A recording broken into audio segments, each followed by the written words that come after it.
Hello and welcome. I'm Natalie, MacDonald. You're joining us at FundForum Live Chat. We're on site live right here from the JW Marriott Hotel in Hong Kong on day one of FundForum Asia 2016. Over the next 15 minutes, we're going to be talking you through some of the key topics and ideas that were discussed today. And now I get to welcome you all with my lovely, lovely panel who very kindly offered to join us on this first session. So I have Richard Garland of Investec. Richard, welcome. Thank you very much for joining us today. Thank you very much. I also have JB Beckett of Gemini Investment Management, again, very kindly choosing to join us. And on the end, I'm bookended by Richards today. We have Richard Harris of Port Shelter Asset Management. Gentlemen, welcome. Thank you very much. Now, today's session is brought to you by HSBC. And first off, let's take a look at some of the key topics that we were talking about. We had distribution, we had China, we had asset allocation. Rich, I'll start with you firstly. What was the key takeaway for you from today's discussions? I could summarize it really simply by saying Fintech, particularly where does Roboadvice fit in?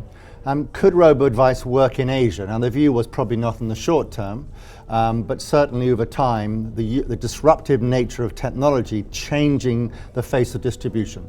And we had a much broader conversation at the very end of the day, really looking at, what does it do to the place of active asset managers with robo-advice and technology steering people potentially more towards passive investment vehicles like ETFs. So a lot of the conversation really was around fintech.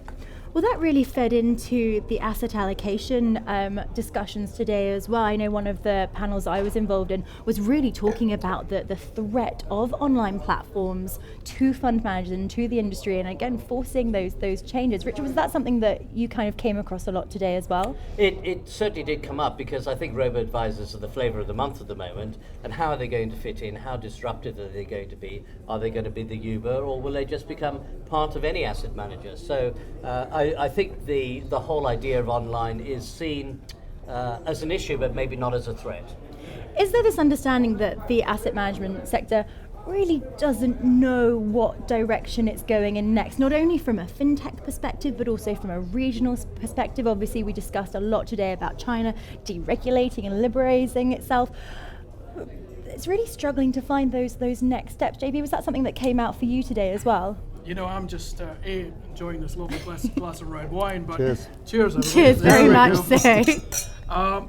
But just as a humble fund analyst, just trying to make a life in this crazy world of ours. You are so humble, JB. I appreciate that, thanks. And the book. Did he mention his book yet? I haven't mentioned the book yet. We'll come to that. That's incredibly kind of you, Rich. Yeah.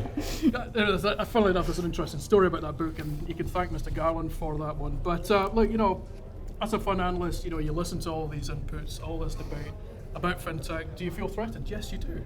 And then when you look at from an asset allocation point of view, is that a risk to fund buyers? Yes, it is. And so we're still trying to wrangle with that problem. That, and obviously my microphone trying to slip down off the edge of my face. But apart from that.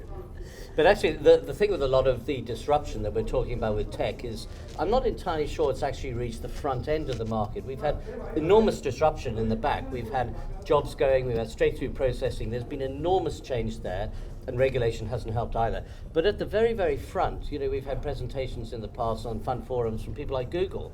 And the stuff they do at Google and the disruptions that you see with Tesla and Uber, it's still very difficult to see how they fit into asset allocation and to fund management. I don't think it's different, and it's maybe we can't see the relevance, but I do think we could accuse the industry of being like an ostrich with its head stuck in the sand. And I do think we need to embrace technology much more, and we now have to spend more on technology as companies. But I'd like to move it to a slightly different area, because one of the key things that came out from the distribution summit was this concept of winner takes all. And it's in two areas. I mean, the big distributors are getting bigger, and they're using less fund managers, and those fund managers are taking an increasing larger slice of the pie. And that's the challenge I think we also face, is the managers, the larger managers begin to dominate, and then the question is, are the interests of the end investor really being served properly? Because then you could throw in the wonderful curveball of regulation, which also leaves the orphan investor. So there were all these themes whirring around, which is kind of interesting. Well, this is what I wanted to ask, because obviously, I mean, everyone that is here today and will be so this week is from the industry side. I think it's very easy, therefore, to forget the people, the clients that you're actually serving. Investor? I know. I'm going to throw. I'm just going to throw Life would that be so in much there. easier if it wasn't for investors. We don't have that client. But how do all of these changes and these items in this fintech? How does that actually serve the end client? The person that we're actually looking to inform and as it always support. was. What the client wants is reasonable advice that gets them into product that has the risk return profile that they want with reasonable ease. They don't want to make it difficult. And these things are things that we've been trying. Well, we've been trying to make it easier throughout the whole of my career. I mean, we've both been in. We've all been in it around 30 years, even though we only look about 25. Exactly. And these are issues that we're still dealing with today. And the fact that we're confusing, we should have said that. The fact that we're still arguing about these things so many years later means we haven't found a solution. But this is where I think technology comes in, and this is why I think the industry has got its head in the sand, is because it's about the ease of access. And again, the analogy is Amazon. If you look at Amazon Prime, where the ease of shopping, you just go online, press the button and it's done. It's about making it simpler to access the investments and shortening the amount of time, because the attention span of the millennials is this short. I have 4 children, and trust me. Well, that's why this segment is only 15 minutes.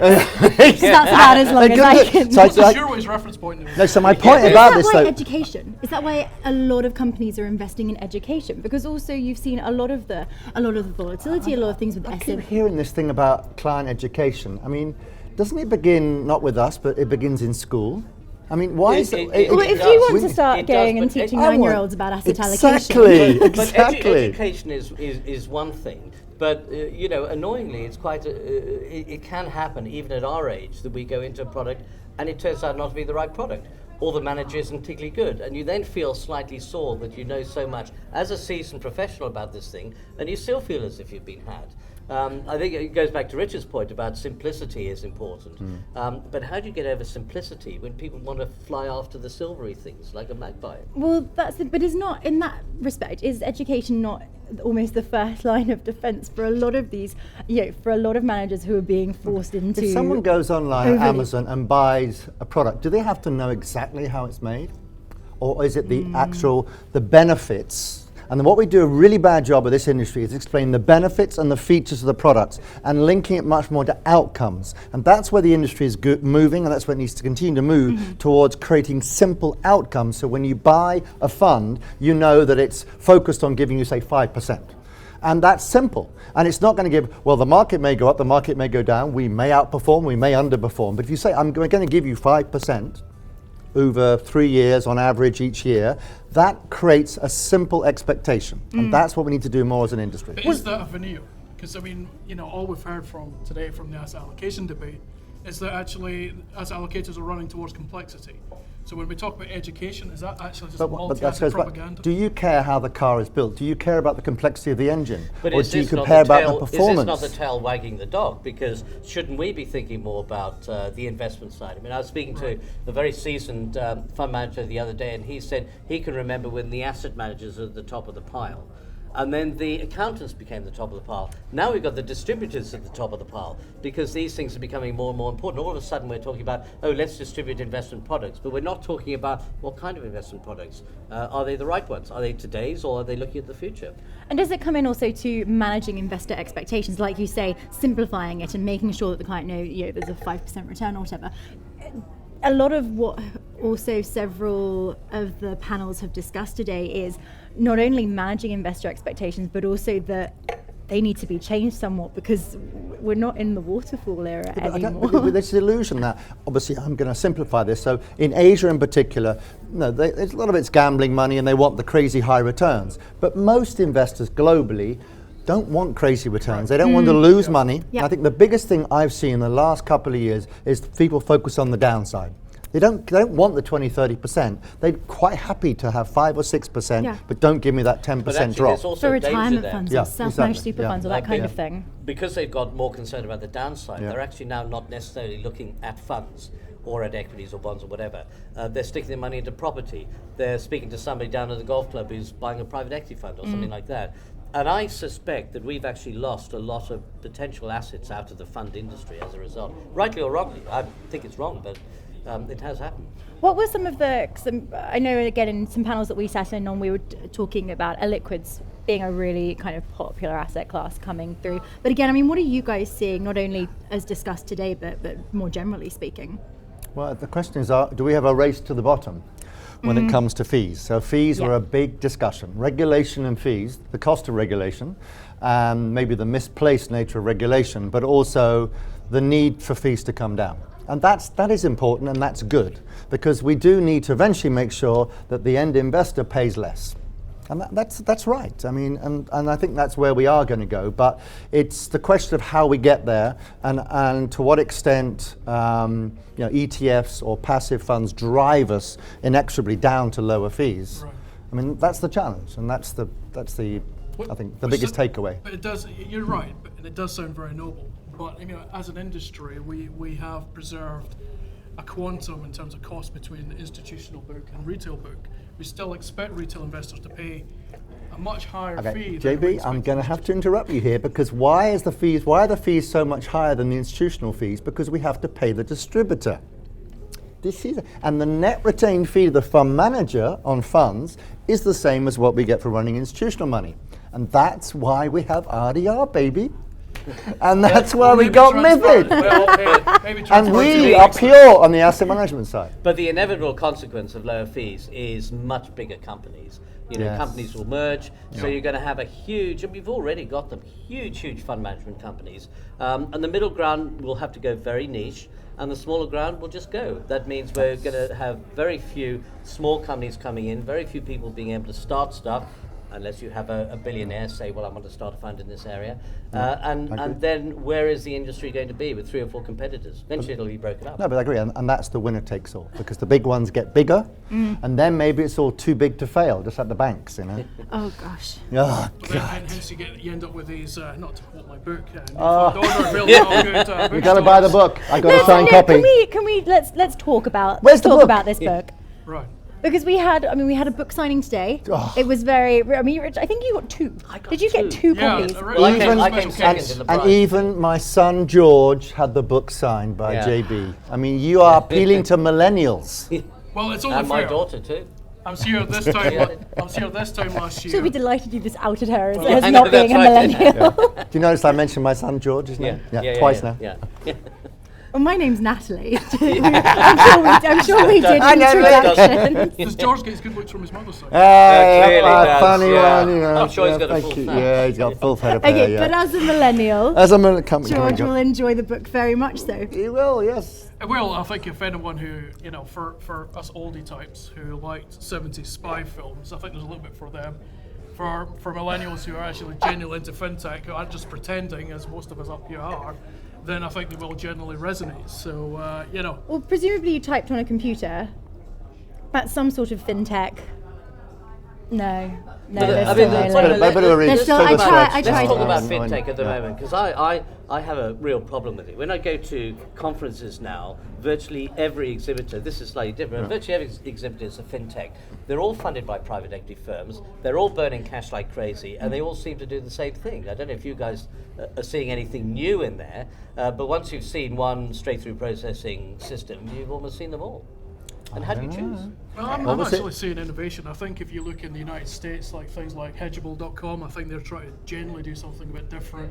It's really based, Sharing Alpha is actually trying to build a crowd community of fund analysts to share views on fund managers. How scary is that? And then you'll have what you have now, which is you all choose the same funds from the same fund groups. Yeah, it's great. We Yeah, can it's exchange- perfect. it's- it's Yeah, straight- yeah. We can exchange views. Yeah. See that Investec bleep. It's great fun. Well, that Global Multi-Asset Income Fund, thank you. Yes, that was a very good fund, yes. But again, I mean, is this because we opened on the thought And always will be. to do a full circle. We opened on this idea that you have a lot of investors who are entering the same funds at the same time, who are exiting the same positions at the same time. Why is that, JB?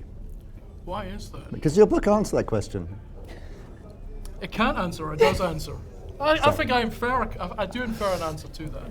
Because that is the that is the exactly, problem. what will need to happen, or what will have to take place or come next to try and It's not switch going to that out change. a It's little going bit? to continue. Yeah. Even Yeah. with the level of volatility that we're Going to noting. continue.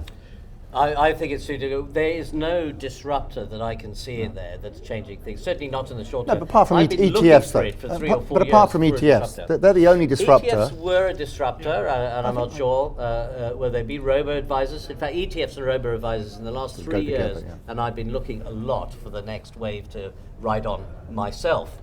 Those are about the only two. I'm not totally convinced about ETFs. I think, yes, it'll roll on. But again, we'll also have Vanguard and big providers providing all the ETFs. I spend a lot of time traveling all around the world, meeting to distributors, private banks, and so on, the head offices. And everyone I speak to tells me that the allocation to ETFs is going from 10 to 20 towards 30%. Right. And that is a disruptor. I mean, that is a disruptor. But it's very negative. It's not at all positive for the industry, because if you have the ETFs locking up that much of the market, stock prices are based on the marginal price. How can we actually value these things properly? But it's a beautiful thing for active managers who, like should Investec, be. create wonderful It should alpha, be. which is why JB loves us so much. That's So why I rate them at I FundForum. feel that this conversation may require several more Glasses of wine. bottles, but unfortunately, gentlemen, we are out of time there. I'd Cheers. like to thank Richard Harris, JB Beckett, and also Richard Garland you very for much. joining us today. You can stay on topic and on to the conversation. Follow the hashtag FFAsia16 on Twitter. We'll be back again tomorrow with another wrap up from day 2 of FundForum Asia 16. I'm Natalie MacDonald. Thank you for your company. Goodbye. Thank you very Cheers. much. Cheers.